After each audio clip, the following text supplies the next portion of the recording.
Bismillahirrahmanirrahim. Assalamualaikum warahmatullahi wabarakatuh. Perkenalkan, nama saya Anandia Istisa Putri, kelas HK 7B. Saya akan menjelaskan tentang ujian komprehensif keprodian. Yang pertama itu definisi dari fikih munakahat. Fikih yaitu faham. Maka munakahat adalah perkawinan. Jadi ilmu yang mempelajari tentang perkawinan. Nah, definisi daripada perkawinan. Perkawinan adalah ikatan lahir batin antara seorang pria dan seorang wanita sebagai suami istri untuk membangun sebuah keluarga yang kekal bahagia berdasarkan ketuhanan yang Maha Esa. Ruang lingkup daripada fikih munakahat. Fikih munakahat membahas tentang perkawinan, talak, dan masa iddah. Kemudian mengenai talak. Talak adalah putusnya sebuah ikatan perkawinan yang sah. Kemudian talak ini terbagi menjadi dua. Ada talak raj'i dan talak bain. Talak raj'i yaitu talak 1 dan talak 2, yang dimana seorang suami bisa rujuk kembali kepada istrinya pada saat renggang masa iddah dari istrinya tanpa adanya akad perkawinan yang baru. Terus kalau talak bain, maka seorang suami bisa merujuk kembali kepada istrinya yaitu jatuhnya talak 3 dengan cara istrinya ini menikah kembali kepada laki-laki lain. Setelah dia cerai dengan laki-laki lain, maka dia boleh menikahi atau rujuk kembali kepada istrinya. Kemudian iddah itu masa dimana masa menunggu seorang wanita, baik itu dia cerai karena perceraian secara sah di mata hukum ataupun cerai ditinggal mati oleh seorang suaminya. Dia diberikan masa iddah, yaitu ada yang mengatakan bahwa 3 kali haid, maka berakhirlah juga masa iddahnya. Adapun ayat dari perkawinan, yaitu Quran surah An-Nisa ayat 3. A'udzubillahi minasyaitonirrajim. Bismillahirrahmanirrahim. Wa in khiftum alla tuqsitu fil yatama fankihu ma tabalakum minan nisa'i masna wa thulatha wa ruba'.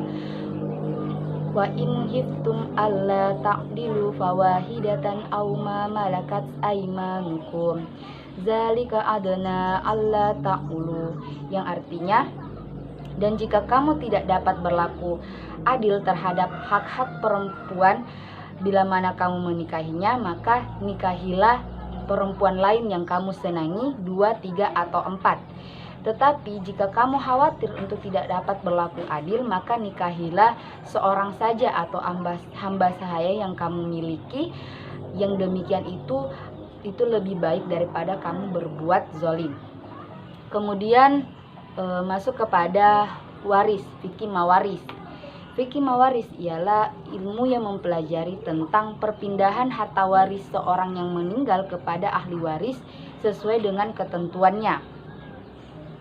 Kemudian golongan yang dapat menerima harta warisan, yakni pertama sawil furud, yaitu golongan yang dia saja yang dapat menerima golongan sawil furud, yaitu golongan yang telah ditentukan bagiannya, yakni 1/2, 1/3, 1/4, 2/3, dan 1/8. Kemudian asobah adalah sisa dari harta warisan yang menerima sisa, yaitu terbagi menjadi 3: asobah binafsi, asobah bil goiri, dan asobah ma'al goiri.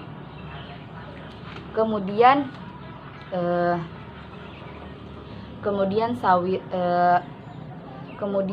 dan ketiga itu sawil arham, yaitu golongan dari pancar perempuan. Sebab mewarisi, yaitu adanya perkawinan, kemudian adanya hubungan kekerabatan atau keluarga. Unsur-unsur dari mewarisi, pertama adanya si pewaris, adanya harta warisan dan adanya ahli waris. Adapun ayat dari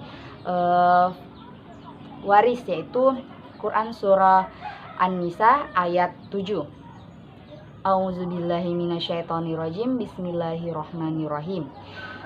Lirrijali nasibum mimma tarakal walidani wal aqrabun walin nisa'i nasibum mimma tarakal walidani wal aqrabuna mimma qalla minhu aw kazur naziban mafruḍa, yang artinya bagi laki-laki ada hak peninggalan dari harta keluarga dan kedua orang tua dan kerabatnya, dan bagi perempuan pula ada hak harta dari peninggalan kedua orang tua dan kerabatnya, sedikit ataupun banyak sesuai ketentuan yang telah ditetapkan.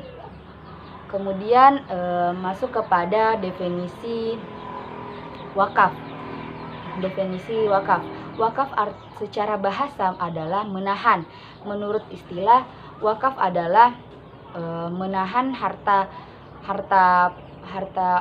seseorang untuk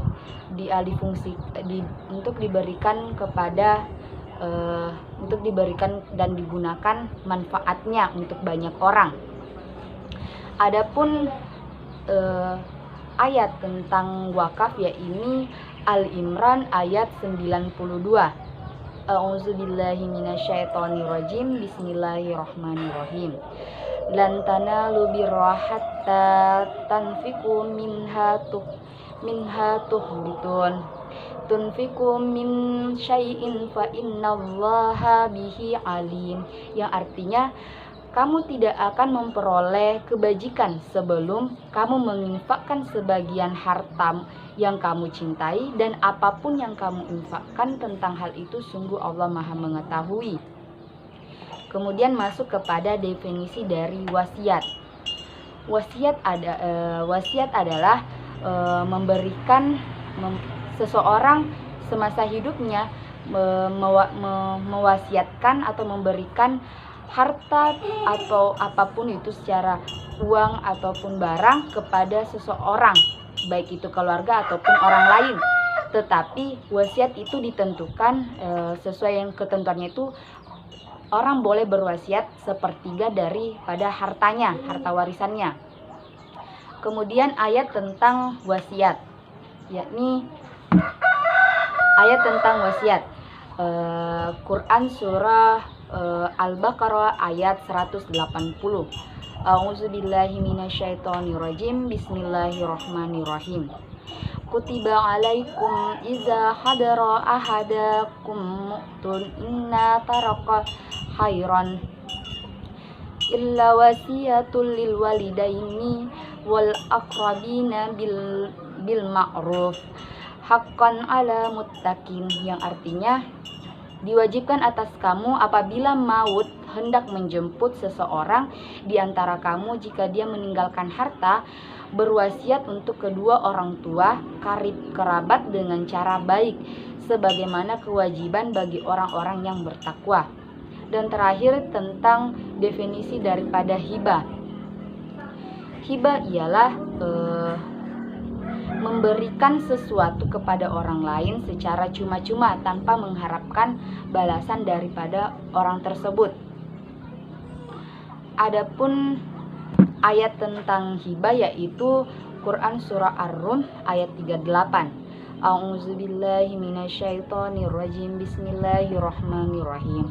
Fa'ati zal qurba haqqahu wal miskina wa banis sabil zalika khairul lil ladzina yuriduna wajhallah wa ulaika humul muflihun, yang artinya maka berikanlah haknya kepada kerabat dekat, juga kepada orang miskin dan orang-orang dalam perjalanan.